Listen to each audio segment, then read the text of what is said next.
So আজ আমরা নেটফ্লিক্সের তরফ থেকে সদ্য মুক্তিপ্রাপ্ত এমন একটা সার্ভাইভাল মুভিকে দেখতে চলেছি যার আইএমডিবি রেটিং 8.5। মুভিটা একটি অস্কার পেতে পারে এবং সত্যি বলতে এই মুভিটি ওয়ার্ল্ডের টপ 20 সার্ভাইভাল মুভিগুলোর মধ্যে একটি হবে, কারণ এই মুভির প্রত্যেকটা সিন গায়ে কাটা দেওয়ার মতো। আর যখন আমি জানতে পেরেছি এটি একটি সত্য ঘটনার উপর বানানো হয়েছে, তখন কিছুক্ষণ আমি থমকে গিয়েছিলাম। তাই তোমরা মুভিটা দেখার সময় মাথায় রাখবে এটা কারোর সাথে আসলেই ঘটেছিল, তাহলেই এই মুভিটা দেখার সময় তোমাদের আলাদা ফিল হবে। বলছিলাম একটা মালয়ালাম সার্ভাইভাল থ্রিলার মুভি যার নাম দ্য গোট লাইফ, অর্থাৎ ছাগলের জীবন। তো আর দেরি কিসের, শুরু করা যাক। মুভি শুরু হয় সৌদি আরবের এয়ারপোর্ট থেকে, যেখানে ইতিমধ্যে দুইজন লোক ইন্ডিয়ার কেরালা থেকে সৌদি আরব এসেছে। তারা দুইজন আসলে ভাই ভাই ছিল। বড় ভাইয়ের নাম নাজিব আর ছোট ভাই হাকিম।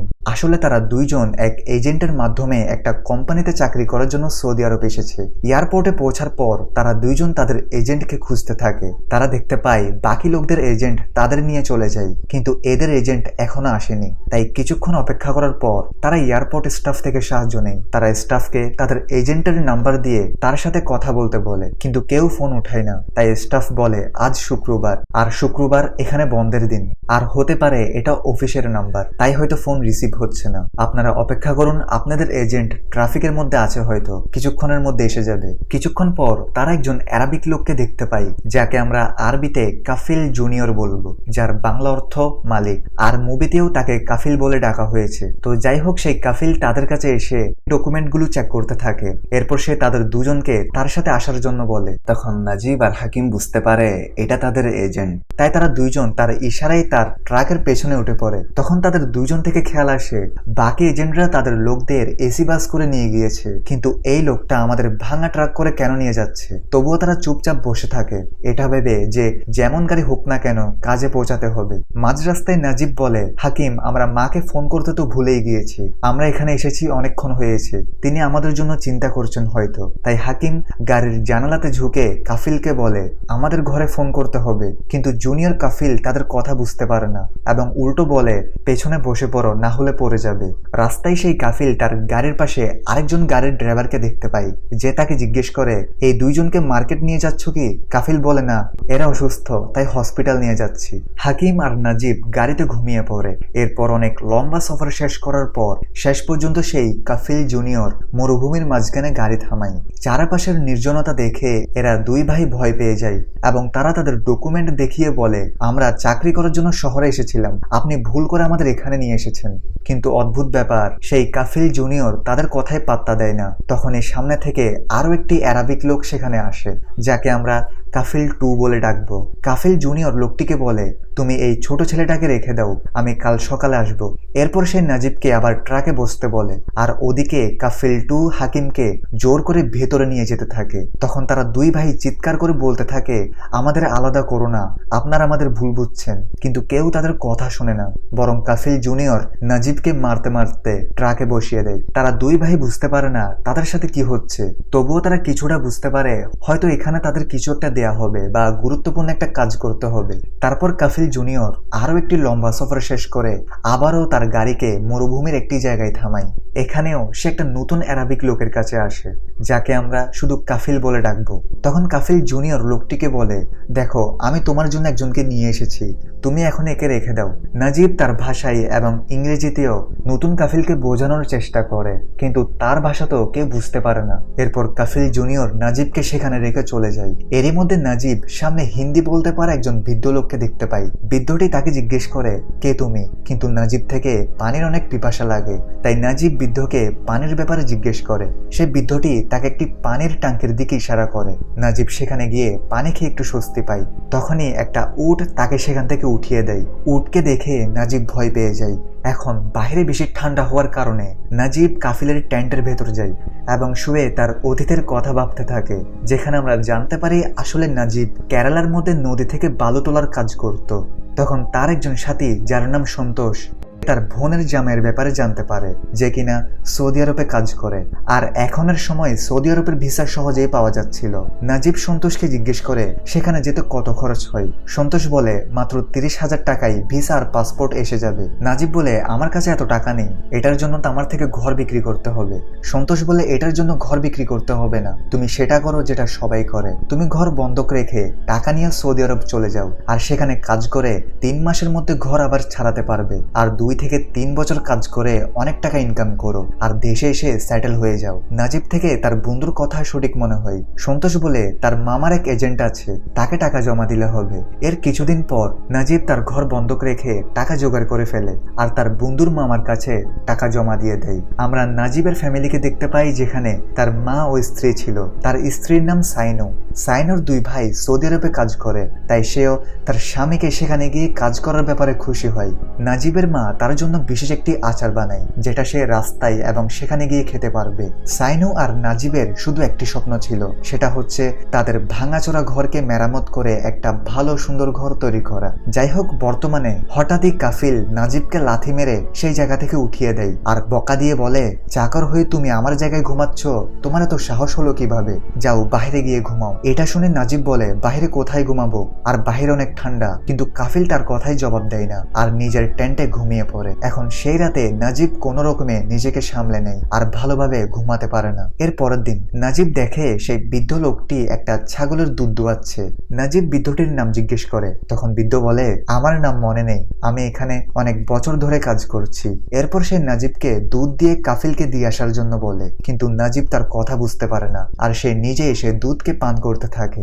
তাকে দুধ পান করতে দেখে বৃদ্ধ প্রথমে তার থেকে দুধ ছিনিয়ে নেয়, আর বলে গাধা, এটা তোমার জন্য না, বরং সে কাফিলকে দেওয়ার জন্য বলছি। নাজিব তার কথা বুঝতে পারে। এরপর সে আরো দুধ নিয়ে কাফিলকে দেওয়ার জন্য আসে।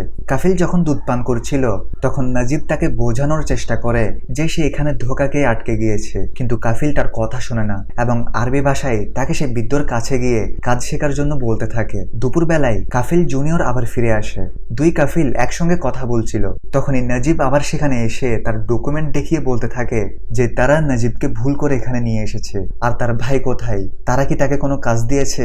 এটা শুনে জুনিয়র কাফিল তার পাসপোর্ট এবং ডকুমেন্টগুলো ছিঁড়ে ফেলে, যেগুলো দেখে নাজিব জোরে জোরে কান্না করতে থাকে। সে বলে আপনি এটা কি করেছেন, আমি এখানে আসার এটাই একমাত্র প্রমাণ ছিল। কিন্তু কাফিলদের এতে কোনো যায় আসে না। এর কিছুক্ষণ পর তারা 2 জন টেন্টের ভেতর গিয়ে অনেক মোটা মোটা রুটি তৈরি করে। তখন কাফিল জুনিয়র তাকে রুটি খাওয়ার জন্য ডাকে। নাজিব রাগ হয়েছিল, কিন্তু পুরো একদিন সে কিছু খায়নি, তাই সে একটা রুটি নিয়ে খাওয়া শুরু করে। কিন্তু সেই রুটি অনেক মোটা এবং শক্ত ছিল, সাথে কোনো সবজিও ছিল না, তাই নাজিব থেকে সেটা পানিতে ডুবিয়ে খেতে হয়। আর এমন অবস্থায় থাকা নাজিবের জন্য সেটা খারাপ স্বপ্ন থেকে কম ছিল না। এরপর বিকালে সে ওই বুড়ো লোকটির সাথে দেখা করে, আর জিজ্ঞেস করে এখান থেকে মেন রুট কত দূর। বৃদ্ধটি বলে সে জানে না কত দূর পর রোড আছে, সে কয়েক বছর ধরে কোনো রোড দেখতে পায়নি। এসব শুনে নাজিব বুঝতে পারে হয়তো যেভাবে তাকে এখানে আনা হয়েছে, সেভাবে এই বৃদ্ধকেও এখানে আনা হয়েছিল। এখানে রাতে ঠান্ডা পড়ার কারণে নাজিব কাফিলদের একটা ভাঙাচোরা গাড়িতে ঘুমানোর চেষ্টা করে। আমরা ফ্ল্যাশব্যাক দেখতে পাই, যেখানে সাইনু আর নাজিব তাদের বাচ্চার নাম ভাবছিল। আর দেখতে দেখতে সেই দিনটা চলে আসে, যেদিন পুরো ফ্যামিলি নাজিবকে বিদেশ ছাড়তে রেল স্টেশন আসে। এখানে আমরা জানতে পারি হাকিম আসলে নাজিবের খালাতো ভাই, যে কিনা তার সাথে সৌদি আরব কাজ করতে এসেছে, কিন্তু 2 ভাইয়ের মধ্যে আপন ভাইয়ের মতোই ভালোবাসা রয়েছে। এরপর ট্রেন ছেড়ে দেয়, আর নাজিব তার স্ত্রীকে বিদায় জানিয়ে সৌদি আরব চলে আসে। বর্তমানে দেখা যায় সকালবেলা নাজিব পানি নিয়ে ফ্রেশ হচ্ছিল, তখনই জুনিয়র কাফিল তাকে লাথি মেরে গালি দেয় আর পানি নিয়ে চলে যায়, কারণ তারা সেখানে পানির টাকা দিয়ে কিনে, আর সেখানে পানির অনেক দাম ছিল। তখনই বৃদ্ধটি নাজিবকে বালির ব্যবহার করতে বলে, আর এটা শুনে নাজিব থেকে আরো খারাপ লাগে। এর কিছুক্ষণ পর সেখানে টাঙ্কিতে পানি ভরার লোক তার গাড়ি নিয়ে আসে। তখন সুযোগ পেয়ে নাজিব তাকে রিকোয়েস্ট করে যে সে তাকে তার গাড়ি করে মেইন রোড পর্যন্ত ছেড়ে দেয়, সে ভুল করে এখানে চলে এসেছে। তখনই সেখানে কাফিল জুনিয়র চলে আসে, আর সে নাজিবকে বলে তুমি এর সাথে কি কথা বলছো, মনে হয় তুমি শুধরাবে না। এটা বলে সে তার মাথার বেল্ট দিয়ে তাকে মারতে থাকে। আর যখন নাজিব তার হাত ধরে, তখন কাফিল তার বন্দুক নিয়ে আসে, যেটা দেখে নাজিবের হুশ উড়ে যায়। তখন কাফিল বন্দুক দিয়ে তার মাথায় আঘাত করে। তখনই সেই টাঙ্কির পানি ফুল হয়ে পড়তে থাকে, আর সেই পানিগুলোকে দেখে নাজিব ভাবতে থাকে যে কিভাবে সে এখানে পানির কষ্ট পাচ্ছে, যদিও তার গ্রামে পানির কোনো অভাব ছিল না, সে নদীতে গোসল করত। যাই হোক, এর পরের দিন কাফিল নাজিব নাজিবকে ছাগলের দুধ দোয়াতে বলে। নাজিব বলে, আমি দুধ দোয়াতে পারি না। সে বৃদ্ধটি কোথায়? এগুলো তো সে করতো, কিন্তু সেই বৃদ্ধটি সেখানে ছিল না। তাই কাফিলের কথায় নাজিব থেকে বাধ্য হয়ে ছাগলের দুধ দোয়াতে হয়। নাজিব সামনে গিয়ে দুধ দোয়ানোর চেষ্টা করে, কিন্তু তার দ্বারা এটা হয় না। তাই কাফিল নাজিবকে দুধ দোয়ানোর নিয়ম শিখায়। এরপর নাজিব সে কাজকে শিখে যায়। এখন সে বৃদ্ধটি এখনো সেখানে আসেনি, যার ফলে নাজিব থেকে লাগে বৃদ্ধটি এখান থেকে পালিয়ে গিয়েছে বা তাকে কারো কাছে পাঠানো হয়েছে, যার কারণে কাফিলের কথাই এখন থেকে তাকেই সেই ভেড়া ছাগলদের চড়াতে নিয়ে যেতে হয়। একদিন হঠাৎ দুইটি ভেড়া একে অপরের সাথে লড়াই করতে থাকে, যেটা দেখে নাজিব তাদের থামানোর চেষ্টা করে, কিন্তু সেই ভেড়াগুলো উল্টো তাকেই আহত করে দেয়। তখন সেখানে কাফিল জুনিয়র চলে আসে আর সে নাজিবকে কিছু পানি পান করায়। নাজিব তাকে দেখে বলে যে তার দ্বারা এগুলো হবে না। সে তাকে হসপিটালের রাস্তা দেখিয়ে দিতে বলে, কারণ সে আহত হয়েছে। কিন্তু কাফিল জুনিয়র তাকে চুপচাপ কাজ করতে বলে। এভাবে সময় যেতে যেতে কয়েক মাস হয়ে যায়। নাজিব থেকে এখন প্রতিদিন সব ভেড়া ছাগলদের চড়াতে হয়, কারণ সে বৃদ্ধকে পাওয়া যাচ্ছিল না। প্রথম দিন থেকে এখনো নাজিব গোসল করেনি, আর করবেই বা কিভাবে? তাকে তো ভালোভাবে পানি দেওয়া হচ্ছিল না। একদিন গাড়ির আয়নায় সে তার চেহারা দেখতে থাকে, তখন সে নিজেকে চিনতে পারে না। তার চুল দাড়ির অবস্থা দেখে সে অবাক হয়ে যায়। এছাড়াও সে আগে থেকে অনেক দুর্বল হয়ে গিয়েছে এবং রোদে থাকতে থাকতে কালো হয়ে গিয়েছে।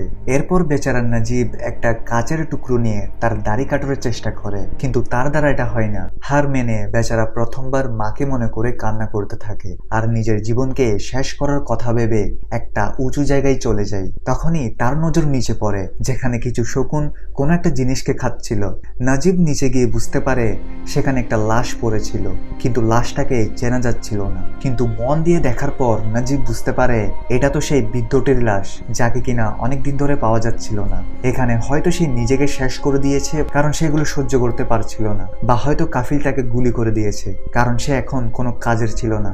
নাজিব সেখানের শকুনগুলোকে তাড়ানোর চেষ্টা করে, কিন্তু উল্টো শকুনগুলো তাকে হামলা করে দেয়, যার পরে সে দুঃখী মন নিয়ে সেখান থেকে চলে আসে। এখন তার মন থেকে নিজেকে শেষ করার চিন্তা চলে যায়। এরই মধ্যে সে তার মায়ের বানানো আচারগুলোর ঘ্রাণ নিতে থাকে, যার ফলে তার থেকে তার গ্রামের কথা মনে পড়ে। আর সে এখন ডিসাইড করে যে যেই করে হোক সে তার স্ত্রীর বাচ্চার জন্য এখান থেকে পালাবে। এই জন্য এর পরের দিন নাজিব ভেড়াদের চড়ানোর অজুহাতে কিছুটা দূরে চলে যায় এবং সেখান থেকে পালাতে শুরু করে। কিন্তু ততক্ষণে জুনিয়র কাফিল তাকে দেখে ফেলে এবং সে দ্রুত তার উট নিয়ে তার পিছু করে আর গুলি চালিয়ে তাকে থামানোর চেষ্টা করে। এখন নাজিব আগে থেকেই দুর্বল হয়ে আছে, তাই সে একসময় পড়ে যায় আর জুনিয়র কাফিল তাকে ধরে ফেলে। এখন সামনে থেকে যেন নাজিব না পালায়, তাই কাফিল জুনিয়র তার বন্দুকের বাট দিয়ে তার পা ভেঙে দেয়। এরপর তাকে ভেড়া ছাগলদের জায়গায় বেঁধে দেয়। রাতে যখন তার পিপাসা লাগে তখন তার থেকে না চাইতেও ভেড়া ছাগলদের পানিগুলো পান করতে হয়।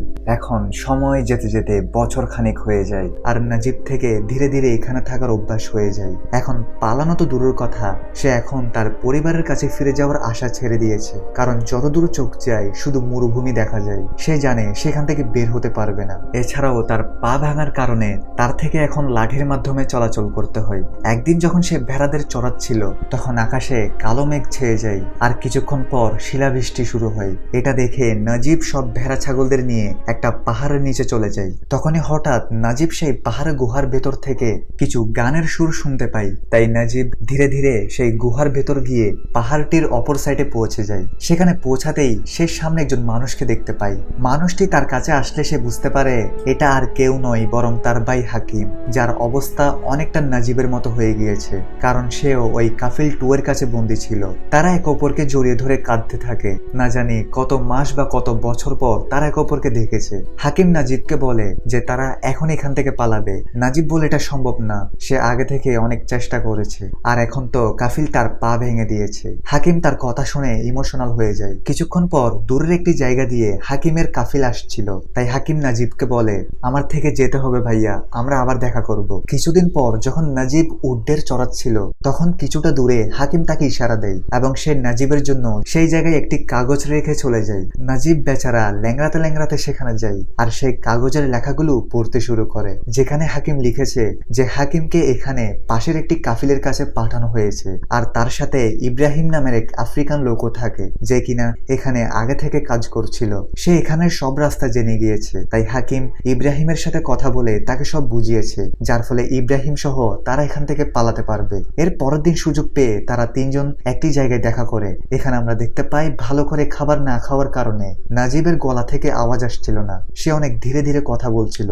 ইব্রাহিম বলে, কিছুদিন পর বড় কাফিলের মেয়ের বিয়ে, তাই সব কাফিলরা সেখানে যাবে, তাই সেদিন তারা সুযোগ বুঝে এখান থেকে পালাবে। আর এভাবে ইব্রাহিম তার প্ল্যান সবাইকে বলে। এখন কিছুদিন পর সে দিনটা এসে যায় এবং কাফিলরা তাদের ভেড়া ছাগলদের জন্য ঘাস নিয়ে আসে। এরপর সব কাফিলরা গাড়ি করে শহরের দিকে চলে যায়। সবাই যাওয়ার পর নাজিব তার সব কাপড় খুলে সেই টাঙ্কির পানি দিয়ে গোসল করতে থাকে, কারণ সে যখন থেকে এখানে এসেছিল তখন থেকে সে গোসল করেনি বললেই চলে।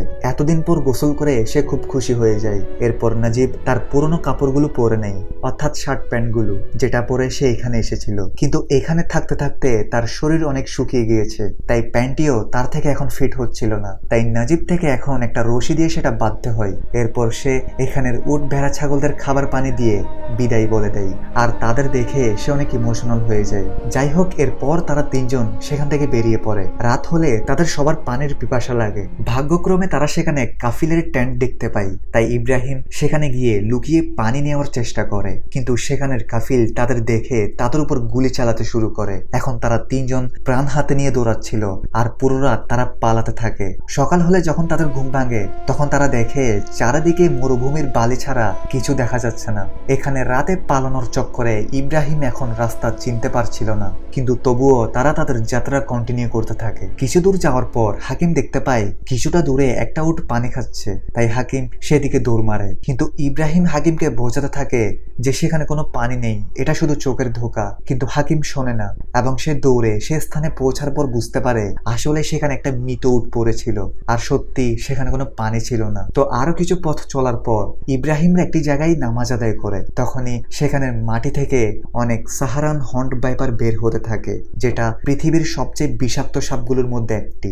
ইব্রাহিম আর হাকিম কোনো মতে সেখান থেকে সরে পড়ে, কিন্তু নাজিব সেখানে ফেসে যায়। তখনই ইব্রাহিম তাকে এক জায়গায় দাঁড়িয়ে থাকতে বলে। নাজিব চেষ্টা তো করছিল, কিন্তু সে অনেক ভয় পেতে থাকে। কিন্তু ভাগ্যক্রমে সে বেঁচে যায়, আর সব ভাইপারগুলো সেখান থেকে চলে যায়। কিন্তু নাজিব এখন বুঝতে পারে কাল রাতে পালাবার সময় তার জুতাগুলো কোথাও পড়ে গিয়েছে, যার ফলে গরমে তার পায়ে অনেক ফোসকা পড়ে গিয়েছে। তার জ্যাকেট ছেড়ে তার পায়ে বেঁধে দেয়। তারপর তারা আবার যাত্রা শুরু করে। তারা কয়েক ঘন্টা ধরে চলতে থাকে, কিন্তু কোনো দিকে এক ফোঁটা পানি নেই। মাঝ রাস্তায় হাকিমের শরীর বেশি খারাপ হয়ে যায়, তার থেকে দ্রুত পানি পান করতে হবে। তখনই ইব্রাহিম তার ঘাম হাকিমকে পান করাতে থাকে, কিন্তু এরই মধ্যে হাকিম আবার তার ব্রেনের কন্ট্রোল হারিয়ে ফেলে। হাকিম দেখে তার সামনে অনেক বড় বড় বিল্ডিং আর খাবার পানি পড়েছিল। হাকিম পুরো শক্তি নিয়ে এক দৌড় দেয় আর সেখানে গিয়ে লুটিয়ে পড়ে খাবার খেতে থাকে, কিন্তু আমরা দেখতে পাই সে বালি খাচ্ছিল। আর যখন ইব্রাহিম আর নাজিব তাকে আটকানোর চেষ্টা করে তখনই হাকিম নাজিবের গলা চিপে ধরে। এরপর আবার দৌড়াতে শুরু করে, কিন্তু হঠাৎই বালি খাওয়ার কারণে তার থেকে রক্ত বমি হয় আর হাকিম সেখানেই মারা যায়। যেটা দেখে নাজিবের অবস্থা খারাপ হয়ে যায়। সে কান্না করতে থাকে, সেও এখন আশা হারিয়ে ফেলেছে। ইব্রাহিম তাকে সামলায়, কিন্তু তখন সেখানে ধূলি ঝড় এসে যায়, আর অনেক কষ্ট করে তারা সেই ঝড় থেকে বেঁচে যায়। কিন্তু সেই ধূলি ঝড়ের কারণে হাকিমের বডি কোথাও বালির নিচে চাপা পড়ে যায়। এখন না চাইতেও নাজিব হাকিমের বডিকে খোঁজা ছাড়াই তাদের যাত্রা আবার শুরু করে। কিন্তু এই উত্তপ্ত মরুভূমিতে তাদের শরীরের পানি সব শুকিয়ে যায়। তাদের অবস্থা এখন প্রচন্ড খারাপ হতে থাকে। ইব্রাহিমও এখন ধীরে ধীরে শক্তি হারিয়ে ফেলেছে। এভাবে অনেকটা পথ চলার পর একটি সময় ইব্রাহিম একটা টিকটিকি দেখতে পায়, যেটা দেখে সে বুঝতে পারে হয়তো আশেপাশে কোনো পানি আছে। আর একটু খোঁজাখুঁজি করার পর তারা অবশেষে পানির একটি ছোট পুকুর পেয়ে যায়, যেটা দেখে নাজিব সেই পানির দিকে দৌড় মারে। কিন্তু ইব্রাহিম তাকে আটকিয়ে ফেলে, কারণ ইব্রাহিম বলে এই পানিগুলো বিষাক্ত হতে পারে। তাই ইব্রাহিম একটা কাপড় ভিজিয়ে তাদের পিপাসা মেটাতে থাকে। সেই জায়গায় ইব্রাহিম একটা কাচের বোতল পায়, যেটা দিয়ে ইব্রাহিম বাঁশির সুর বাজাতে থাকে, যার ফলে কিছুক্ষণ পর সেখান দিয়ে পাখির অনেক ঝাঁক উড়ে যায়। যেটা দেখে ইব্রাহিম বুঝতে পারে এখন তাদের কোন দিক দিয়ে যেতে হবে, এবং ইব্রাহিম এটাও বুঝতে পারে কারণ পানিগুলো কিছুটা খাওয়ার পর তাদের শরীরে কোনো প্রতিক্রিয়া দেখা দেয়নি। যাই হোক, সকালে তারা আবার যাত্রা শুরু করে, কিন্তু নাজিবের শরীরে এখন শক্তি নেই। তাই তারা সন্ধ্যার সময় একটি জায়গায় ঘুমিয়ে পড়ে। সকাল হলে নাজিব দেখতে পায় তার পাশে ইব্রাহিম নেই। এদিক ওদিক খুঁজে এসে বুঝতে পারে ইব্রাহিম এখান থেকে চলে গিয়েছে। আর যাওয়ার সময় ইব্রাহিম তার জন্য এক বোতল পানি রেখে গিয়েছে, যেটা সে ওই পুকুর থেকে নিয়েছে। আর বোতলের উপরের শুকনো খেজুরটি ইব্রাহিম পুকুরের পাশে কিছু খেজুর গাছ থেকে নিয়েছে, কিন্তু খেজুরগুলো শুকনো। তো এখন এই সব পানিগুলো পান করে নাজিব তার মনে কিছুটা শান্তি পায় এবং সে একা তার যাত্রা শুরু করে। কিন্তু এই মরুভূমিতে এক বোতল পানি খেয়ে কতক্ষণ থাকা যায়? নাজিব বহু কষ্ট করে তার শেষ চেষ্টা চালিয়ে যেতে থাকে। এভাবে আরো একটি দিন আসে আর নাজিব কষ্ট করে হাঁটতে থাকে। হঠাৎই তার শরীরে পানি না থাকায় সে লুটিয়ে পড়ে। তখন তার হাতের বোতলটিও পড়ে যায় আর সেই বোতলটা গড়িয়ে গড়িয়ে একটা শক্ত জিনিসের উপর এসে পৌঁছায়। যে হ্যাঁ, অবশেষে সে মেইন রোডে পৌঁছে গিয়েছে। যেটা দেখে তার থেকে হঠাৎ এক ধরনের শক্তি এসে যায়, এখান থেকে তার প্রাণ বাঁচতে পারে। সে প্রথমে একটা ট্রাক ড্রাইভার থেকে সাহায্য নেওয়ার চেষ্টা করে, কিন্তু ড্রাইভার তার সাহায্য করে না। 1 ঘন্টা পর সেখানে একটি রোলস রয়েস গাড়ি থামে। কার থেকে একজন আরাবিক লোক বের হয়ে নাজিবকে গাড়িতে বসিয়ে পানি দেয় আর তাকে শহর পর্যন্ত ড্রপ করে দেয়। নাজিব এতে প্রচন্ড খুশি হয়ে যায় আর সে শহরের এদিক ওদিক ঘোরার পর ভাগ্যক্রমে তার সাথে কুঞ্জিকা নামের এক লোকের সাথে দেখা হয়, যে কিনা নিজেও মালয়ালাম। তার থেকে সৌদিতে নিজের হোটেল রয়েছে। নাজিবের অবস্থা দেখে সে তাকে গোসল করায় এবং তার চুল দাড়ি কেটে দেয়, সাথে তার চিকিৎসা করা হয়। এর কিছুদিন পর নাজিব কুঞ্জিকাকে তার ঘরের ব্যাপারে বলে। এরপর কুঞ্জিকা তার ঘরে ফোন করে নাজিবের সাথে কথা বলতে বলে। এখন 4 বছর পর নাজিব তার স্ত্রীর সাথে কথা বলে আর সে জানতে পারে তাদের ছেলে হয়েছে। মানে চিন্তা করো, যে মানুষটা ঘরের ফেরার আশা ছেড়ে দিয়েছিল এবং নিজেকে শেষ করার চিন্তা করেছিল, সে আজ তার স্ত্রীর কথা শুনতে পারছে এবং ছেলে হয়েছে এটাও জানতে পারে। যাই হোক, তাকে পুলিশের হেফাজতে দেওয়া হয়। এখন তার কাছে যেহেতু কোনো ডকুমেন্ট ছিল না, তাই এমন লোকদের সৌদি আরবের সরকার তাদের দেশে পাঠিয়ে দেয়। এভাবে নাজিবের দেশে ফেরার সব প্রস্তুতি হয়ে যায়। পুলিশ স্টেশনে নাজিব ইব্রাহিমের ছবি দেখতে পাই। হয়তো ইব্রাহিম মিসিং বা মারা গিয়েছে। যাই হোক, এর পরের দিন জেলে নাজিবের মতো লোকদের লাইনে দাঁড় করানো হয় এবং সেখানে কিছু কাফিলদের ডাকা হয়। আসলে সেখানে নিয়ম ছিল, কোনো কাফিল সেখানে তার গোলামকে চিনে ফেললে তাহলে সে তাকে নিয়ে যেতে পারবে। এখন একজন কাফিল তার গোলামকে মেরে মেরে নিয়ে যেতে থাকে। নাজিব এগুলো দেখে অনেক ভয় পেয়ে যায় আর সে ধীরে ধীরে লুকানোর চেষ্টা করে। এরই মধ্যে নাজিবের জুনিয়র কাফিল সেখানে আসে আর সে নাজিবকে দেখতেই চিনে ফেলে। কিন্তু তার কথার মাধ্যমে আমরা বুঝতে পারি আসলে 4 বছর আগে যখন হাকিম আর নাজিব এখানে কাজ করতে এসেছিল, তখন জুনিয়র কাফিল তাদের ধোকা দিয়ে তার সাথে নিয়ে যায়, কারণ সে গোলাম ক্রয় বিক্রয়ের দালাল।